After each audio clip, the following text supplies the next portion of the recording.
சின்ன முருகைய சிங்கார முருகைய சின்ன சின்ன முருகைய சிங்கார முருகைய கொஞ்சி கொஞ்சி தமிழ் பேசும் செந்தில் வடிவேலனவ கொஞ்சி கொஞ்சி தமிழ் பேசும் செந்தில் வடிவேலனவ சின்ன சின்ன முருகைய சிங்கார முருகைய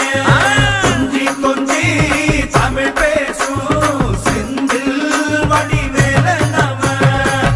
சுப்பிரமணிய சாமி என்பார், கார்த்திகேயன் என்பார், சுவாமிநாதன் என்பார், முக அமுதன் என்பார், பாலசுப்பிரமணியன் என்பார், கருணாகரன் என்பார், கதிர்காம கந்தன் என்பார், கதிர்வேல